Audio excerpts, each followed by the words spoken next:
ಒಂದು ಊರಿನ ಪಕ್ಕದಲ್ಲಿ ಒಂದು ಕಾಡಿತ್ತು. ಆ ಕಾಡಿನಲ್ಲಿ ಒಂದು ದೆವ್ವ ವಾಸಿಸುತ್ತಿತ್ತು. ಅದು ಆ ದಾರಿಯಲ್ಲಿ ಹೋಗಿ ಬರುವವರನ್ನೆಲ್ಲ ಕೊಂದು ಬಿಡುತ್ತಿತ್ತು. ಇದರಿಂದ ಊರಿನ ಜನರಿಗೆ ತುಂಬ ದುಃಖವಾಗಿತ್ತು. ನಂತರ ಊರಿನ ಜನರೆಲ್ಲ ಮುಖ್ಯಸ್ಥರ ಬಳಿ ಹೋಗುತ್ತಾರೆ ಮತ್ತು ಹೀಗೆ ಹೇಳುತ್ತಾರೆ. ಮುಖ್ಯಸ್ಥರೇ, ನಮ್ಮ ಊರಿನ ಪಕ್ಕದ ಕಾಡಿನಲ್ಲಿ ಒಂದು ದೆವ್ವ ಹೋಗಿ ಬರೋರನ್ನೆಲ್ಲ ಕೊಲ್ಲುತ್ತಿದೆ. ಇದರಿಂದ ನಮ್ಮನ್ನು ಹೇಗಾದರೂ ಮಾಡಿ ಕಾಪಾಡಿ. ಅರೆ ಸೋಮು, ನೀನು ಚಿಂತೆ ಮಾಡಬೇಡ. ಆ ದೆವ್ವವನ್ನು ಮಟ್ಟ ಹಾಕುವ ಉಪಾಯ ನನ್ನಲ್ಲಿ ಇದೆ. ನೀವ್ಯಾರೂ ಭಯಪಡುವ ಅಗತ್ಯವಿಲ್ಲ. ನೀವು ನಿಶ್ಚಿಂತೆಯಿಂದ ನಿಮ್ಮ ನಿಮ್ಮ ಮನೆಗೆ ಹೋಗಿ. ಊರಿನ ಜನರೆಲ್ಲರೂ ಹೋದ ಮೇಲೆ ಮುಖ್ಯಸ್ಥರ ಮಗ ಸುರೇಶ್ ಬರುತ್ತಾನೆ ಮತ್ತು ಹೇಳುತ್ತಾನೆ. ಅಪ್ಪಾಜಿ, ನೀವು ಊರಿನವರ ಬಳಿ ದೆವ್ವವನ್ನು ಮಟ್ಟ ಹಾಕುವ ಉಪಾಯ ಇದೆ ಅಂತ ಹೇಳಿದ್ದೀರಾ ಅಲ್ವಾ? ಅಷ್ಟು ಶಕ್ತಿಶಾಲಿಯಾದ ದೆವ್ವವನ್ನು ಮಟ್ಟ ಹಾಕೋಕೆ ಆಗುತ್ತಾ? ಅರೆ ಮಗನೇ, ನಿನಗೆ ಇನ್ನೂ ಈ ಅಪ್ಪನ ಬಗ್ಗೆ ಗೊತ್ತಿಲ್ಲ. ನಾನು ತುಂಬ ಹಳೆಯ ಆಟಗಾರ. ಅಂತಹ ದೆವ್ವವನ್ನು ಹೇಗೆ ಮಟ್ಟ ಹಾಕೋದು ಅಂತ ನನಗೆ ಚೆನ್ನಾಗಿ ಗೊತ್ತಿದೆ. ಹೀಗೆ ಹೇಳಿ ಮುಖ್ಯಸ್ಥರು ಹೊರಗೆ ಹೋಗುತ್ತಾರೆ. ಆಗ ಸುರೇಶ, ನನ್ನ ತಂದೆ ಇಷ್ಟು ಧೈರ್ಯದಿಂದ ಹೇಳುತ್ತಿದ್ದಾರೆ ಅಂದರೆ ಅವರು ಏನಾದರೂ ಮಾಡಿಯೇ ಮಾಡುತ್ತಾರೆ ಎಂದು ನಾನು ಭಾವಿಸುತ್ತೇನೆ. ದೇವರೇ, ಎಲ್ಲರನ್ನು ಕಾಪಾಡು. ನಂತರ ಮುಖ್ಯಸ್ಥರು ಒಬ್ಬ ಬಾಬಾರ ಬಳಿ ಹೋಗಿ ದೆವ್ವದ ಬಗ್ಗೆ ಹೇಳುತ್ತಾರೆ. ಅರೆ ಮುಖ್ಯಸ್ಥರೇ, ನೀವು ಭಯಪಡಬೇಡಿ. ಅವಳಂಥ ದೆವ್ವವನ್ನು ನಾನು ಎಷ್ಟು ನೋಡಿಲ್ಲ. ಅವಳನ್ನು ಅಲ್ಲಿಂದ ಹೇಗೆ ಓಡಿಸುತ್ತೇನೆ, ನೀವೇ ನೋಡಿ. ಆ ರಾತ್ರಿಯೇ ಬಾಬಾ ಮತ್ತು ಊರಿನ ಮುಖ್ಯಸ್ಥರು ದೆವ್ವವನ್ನು ಹಿಡಿಯಲು ಆ ಕಾಡಿಗೆ ಹೋದರು. ಅವರು ಬಹಳ ಸಮಯ ಹುಡುಕಿದರೂ ಸಹ ಅವರಿಗೆ ಆ ದೆವ್ವ ಸಿಗಲೇ ಇಲ್ಲ. ನೋಡಿ ಮುಖ್ಯಸ್ಥರೇ, ಈ ದೆವ್ವ ನನ್ನ ಭಯದಿಂದ ನನ್ನ ಬಳಿಗೆ ಬರುತ್ತಿಲ್ಲ. ಅವಳು ನನ್ನ ಮುಂದೆ ಬಂದ ತಕ್ಷಣ ನಾನು ಅವಳನ್ನು ಕೋಳಿ ಮಾಡಿಬಿಡುತ್ತೇನೆ. ಹ ಹ ಹ ಹ ಹ ಹ ಹ. ಆಗ ಮುಖ್ಯಸ್ಥರು ಮನಸ್ಸಿನಲ್ಲಿ ಹೀಗೆ ಯೋಚಿಸುತ್ತಾರೆ. ನಾನೇ ಊರಿನವರಿಗೆಲ್ಲ ನಂಬಿಸಿ ಬುರುಡೆ ಬಿಡುವವನು. ಇಲ್ಲಿ ಇವನು ನನ್ನಕ್ಕಿಂತಲೂ ದೊಡ್ಡ ಬುರುಡೆ ಬಿಡುವವನು ಅನ್ನಿಸುತ್ತಿದೆ. ಇವನು ಹೀಗೆ ಬುರುಡೆ ಬಿಟ್ಟು ನನ್ನನ್ನು ಸಾಯಿಸುತ್ತಾನೋ ಏನೋ. ಅವರು ಹೀಗೆ ಹೇಳುತ್ತಿರುವಾಗ ಅಲ್ಲಿಗೆ ಆ ದೆವ್ವ ಬರುತ್ತದೆ ಮತ್ತು ಹೇಳುತ್ತದೆ. ಹ ಹ ಹ ಹ ಹ, ನೀವಿಬ್ಬರು ನನ್ನನ್ನು ಹುಡುಕುತ್ತಿದ್ದೀರಾ? ನಾನು ಬಂದಿದ್ದೇನೆ. ಈಗ ನನ್ನನ್ನು ಕೋಳಿ ಮಾಡಿ ನೋಡುವ. ದೆವ್ವದ ಮಾತು ಕೇಳಿ ಮುಖ್ಯಸ್ಥರಿಗೆ ತುಂಬ ಭಯವಾಗುತ್ತದೆ ಮತ್ತು ಅವರು ಹೇಳುತ್ತಾರೆ. ಅರೆ, ನಾವು ಸುಮ್ಮನೆ ತಮಾಷೆ ಮಾಡುತ್ತಿದ್ದೆವು. ನಿಮ್ಮನ್ನು ಹೇಗೆ ತಾನೇ ಕೋಳಿ ಮಾಡಲಿ? ನೀವು ಹೇಳಿದರೆ ನಾನೇ ಹುಂಜವಾಗಿ ಬಿಡುತ್ತೇನೆ. ಆಗ ದೆವ್ವ ನಗುತ್ತಾಳೆ ಮತ್ತು ಹೇಳುತ್ತಾಳೆ. ನಾನು ನಿಮ್ಮ ಬಗ್ಗೆ ಮಾತನಾಡುತ್ತಿಲ್ಲ ಮುಖ್ಯಸ್ಥರೇ. ಈ ಜೋಕರ್ ಬಾಬಾ ಬಗ್ಗೆ ಮಾತನಾಡುತ್ತಿದ್ದೇನೆ. ಇವನು ಮಹಾನ್ ತಾಂತ್ರಿಕ ಎಂದು ಹೇಳಿಕೊಂಡು ತಿರುಗಾಡುತ್ತಿದ್ದಾನೆ. ನಾನು ಈಗ ನೋಡುತ್ತೇನೆ ಇವನು ಎಷ್ಟು ತಂತ್ರಮಂತ್ರ ಮಾಡುತ್ತಾನೆಂದು. ಹೀಗೆ ಹೇಳಿ ಆ ದೆವ್ವ ಬಾಬಾನ ಹತ್ತಿರ ಹೋಗುತ್ತಾಳೆ. ಆಗ ಬಾಬಾ ದೆವ್ವದ ಬಳಿ ಹೇಳುತ್ತಾನೆ. ಹ ಹ ಹ ಹ, ದೆವ್ವವೇ, ನಿನಗೆ ನನ್ನ ಶಕ್ತಿಯ ಬಗ್ಗೆ ಇನ್ನೂ ಗೊತ್ತಿಲ್ಲ. ನನಗೆ ತಂತ್ರ ಮಂತ್ರದಲ್ಲಿ 25 ವರ್ಷಗಳ ಅನುಭವವಿದೆ. ನಾನು ನಿನ್ನಂಥ ತುಂಬ ದೆವ್ವಗಳನ್ನು ನಾಶ ಮಾಡಿದ್ದೇನೆ. ಬಾಬಾನ ಮಾತುಗಳನ್ನು ಕೇಳಿ ಮುಖ್ಯಸ್ಥರು ಅಲ್ಲಿಂದ ಓಡಿ ಹೋಗುತ್ತಾರೆ ಮತ್ತು ಹೇಳುತ್ತಾರೆ. ಈ ದೆವ್ವ ನನ್ನನ್ನು ಕೊಲ್ಲುವ ಮೊದಲು ಅವಳು ನನ್ನನ್ನು ಕೋಳಿಯಾಗಿ ಪರಿವರ್ತಿಸುತ್ತಾಳೆ. ಅದಕ್ಕಿಂತ ಮುಂಚೆ ನಾನು ಇಲ್ಲಿಂದ ಓಡಿ ಹೋಗಲೇಬೇಕು. ಮುಖ್ಯಸ್ಥರು ಓಡೋದನ್ನು ನೋಡಿ ದೆವ್ವ ಹೀಗೆ ಹೇಳುತ್ತಾಳೆ. ಹ ಹ ಹ ಹ, ನಿಮ್ಮ ಮುಖ್ಯಸ್ಥರು ಓಡಿ ಹೋಗುತ್ತಿದ್ದಾರೆ. ಇದೇ ಅಲ್ವಾ ನಿನ್ನ ತಾಕತ್ತು? ಹ ಹ ಹ ಹ. ಬಾಬಾ ಮತ್ತು ದೆವ್ವ ಜಗಳ ಆಡುತ್ತಾರೆ. ಆಗ ದೆವ್ವ ಹೆಚ್ಚು ಶಕ್ತಿಶಾಲಿಯಾಗಿ ಹೊರಹೊಮ್ಮುತ್ತಾಳೆ ಮತ್ತು ಬಾಬಾನನ್ನು ಪ್ರಜ್ಞೆ ತಪ್ಪಿಸುತ್ತಾಳೆ. ಹೀಗೆ ಬಿಟ್ಟರೆ ಈ ಸುಳ್ಳು ಬಾಬಾ ನನ್ನೊಂದಿಗೆ ಜಗಳವಾಡುತ್ತಾನೇ ಇರುತ್ತಾನೆ. ಆದರೆ ಈಗ ನಾನು ಇಲ್ಲಿ ಉಳಿಯಬಾರದು. ಇವನನ್ನು ಇಲ್ಲಿಯೇ ಬಿಟ್ಟರೆ ನಾಳೆ ನನಗೆ ತುಂಬ ತೊಂದರೆ ಬರಬಹುದು. ಹೀಗೆ ಹೇಳಿ ಬಾಬಾರನ್ನು ಎತ್ತಿಕೊಂಡು ಕಾಡಿನಲ್ಲಿರುವ ಗುಹೆಯೊಳಗೆ ಕರೆದೊಯ್ಯುತ್ತಾಳೆ ಮತ್ತು ಅನೇಕ ದಿನಗಳಿಂದ ಗ್ರಾಮದಲ್ಲಿ ಏನೂ ಆಗುವುದಿಲ್ಲ. ಆಗ ಊರಿನವರು, ರೀತು, ಒಂದು ವಿಷಯ ಗೊತ್ತಾ? ನಮ್ಮ ಊರಿನ ಮುಖ್ಯಸ್ಥರು ತುಂಬ ಬಲಶಾಲಿ. ಅವನು ಹೇಳಿದಂತೆಯೇ ಮಾಡಿದ್ದಾರೆ. ಅವರು ಆ ದೆವ್ವವನ್ನು ಓಡಿಸಿದ್ದಾರೆ ನೋಡು. ನಿಜ ಹೇಳುತ್ತಿದ್ದೀರಾ ಸೋಮು ಅವರೇ. ನಮ್ಮ ಮುಖ್ಯಸ್ಥರು ಇಲ್ಲದಿರುತ್ತಿದ್ದರೆ ನಾವೀಗ ಊರು ಬಿಟ್ಟು ಹೋಗಬೇಕಾಗಿತ್ತು. ಹೀಗೆ ಹೇಳುತ್ತಿರುವಾಗ ಅಲ್ಲಿಗೆ ಮುಖ್ಯಸ್ಥರು ಬರುತ್ತಾರೆ ಮತ್ತು ಹೇಳುತ್ತಾರೆ, ಅರೆ, ನಿಮ್ಮ ಮುಖ್ಯಸ್ಥರ ಬಗ್ಗೆ ನೀವು ಅತಿ ಕಡಿಮೆ ಯೋಚಿಸುತ್ತಿದ್ದೀರಾ. ನಾನು ಇದಕ್ಕಿಂತ ದೊಡ್ಡ ದೊಡ್ಡ ದೆವ್ವವನ್ನು ಓಡಿಸಿದ್ದೇನೆ. ನನ್ನಿಂದ ಎಲ್ಲವೂ ಸಾಧ್ಯ ಇದೆ. ನಿಮ್ಮೆಲ್ಲರ ಖುಷಿ ನನಗೆ ಬೇಕಾಗಿರೋದು ಅಷ್ಟೇ. ಇತ್ತ ಕಡೆ ದೆವ್ವವು ಬೇರೆನೇ ಒಂದು ಉಪಾಯ ಮಾಡಿತ್ತು. ಅದು ಕಾಡಿನಲ್ಲಿ ಒಂದು ಬಂಗಾರದ ಮಂಚವನ್ನು ರೆಡಿ ಮಾಡಿ ಇಟ್ಟು ಅದು ಮರದ ಮೇಲೆ ಅಡಗಿ ಕೂತಿತ್ತು.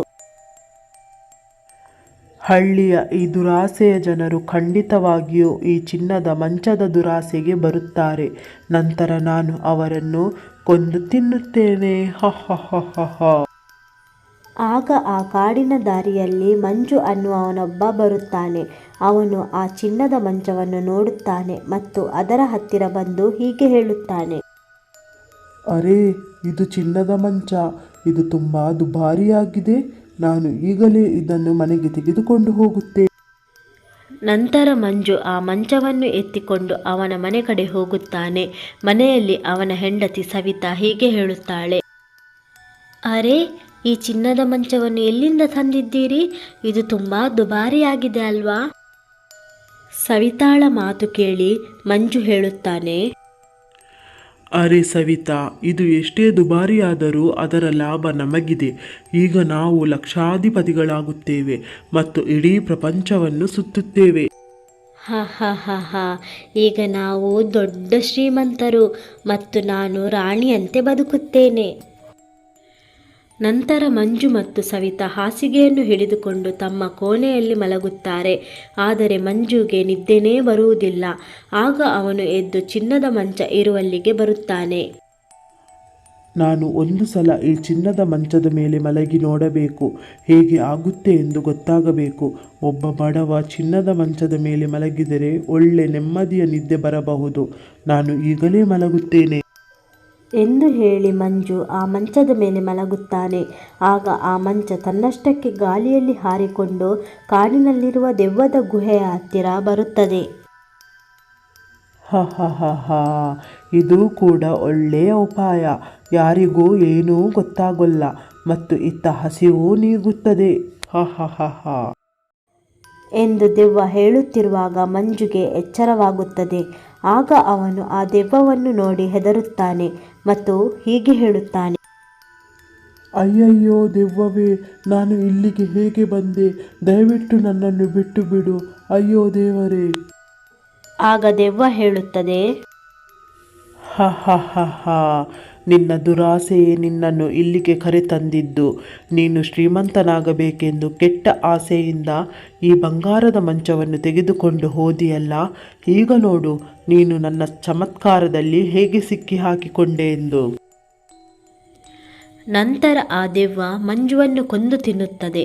ಮರುದಿನ ತನ್ನ ಗಂಡ ಇಲ್ಲದ್ದನ್ನು ನೋಡಿ ಸವಿತಾ ಜೋರಾಗಿ ಅಳುತ್ತಾಳೆ. ಅಯ್ಯೋ, ನನ್ನ ಗಂಡ ಎಲ್ಲಿ ಹೋಗಿದ್ದಾರೋ ಏನೋ ಗೊತ್ತಿಲ್ಲ. ಬೆಳಿಗ್ಗೆಯಿಂದ ಎಲ್ಲಿಯೂ ಕಾಣಿಸುತ್ತಿಲ್ಲ. ಏನು ಮಾಡೋದು ಅಂತ ಗೊತ್ತಾಗ್ತಾ ಇಲ್ಲ. ಚಿನ್ನದ ಮಂಚವೂ ಕಾಣೆಯಾಗಿದೆ. ಅವರು ಯಾವುದಾದರೂ ಹೆಂಗಸಿನ ಪ್ರೀತಿಗೆ ಬಲಿಯಾಗಿದ್ದಾರಾ? ಸವಿತಾಳ ಕೂಗಾಟ ಕೇಳಿ ಊರಿನ ಜನರೆಲ್ಲರೂ ಅವಳ ಬಳಿ ಬರುತ್ತಾರೆ ಮತ್ತು ಕೇಳುತ್ತಾರೆ, ಅರೆ, ಏನಾಯಿತು ಅಕ್ಕ? ಮಂಜು ಎಲ್ಲಿಗೆ ಹೋಗಿದ್ದಾನೆ? ಯಾಕೆ ಅಳುತ್ತಿದ್ದೀರಾ? ನನಗೆ ಗೊತ್ತಿಲ್ಲ. ಅವರು ಎಲ್ಲಿಗೆ ಹೋಗಿದ್ದಾರೆಂದು ನನಗೆ ತಿಳಿದಿದ್ದರೆ ನಾನೇ ಅವರನ್ನು ಹುಡುಕುತ್ತಿದ್ದೆ. ಅವರು ಮತ್ತು ನಾನು ರಾತ್ರಿ ಕೋಣೆಯಲ್ಲಿ ಮಲಗಿದ್ದೆವು. ಆದರೆ ಬೆಳಿಗ್ಗೆ ಎದ್ದಾಗ ಅವರು ಕಣ್ಮರೆಯಾಗಿದ್ದರು. ಇದನ್ನು ಕೇಳಿ ಆಗ ಗ್ರಾಮಸ್ಥರು ಒಟ್ಟಾಗಿ ಮಂಜುವನ್ನು ಎಲ್ಲ ಕಡೆ ಹುಡುಕಿದರು. ಆದರೆ ಎಲ್ಲೂ ಮಂಜುವಿನ ಕುರುಹು ಸಹ ಸಿಗಲಿಲ್ಲ. ಹೀಗೆ ಪ್ರತಿದಿನವೂ ಕೆಲವು ಹಳ್ಳಿಗರು ದುರಾಶೆಗೆ ಬಲಿಯಾಗುತ್ತಾರೆ ಮತ್ತು ಆ ದೆವ್ವ ಅವರನ್ನು ಕೊಂದು ತಿನ್ನುತ್ತಲೇ ಇರುತ್ತಾಳೆ.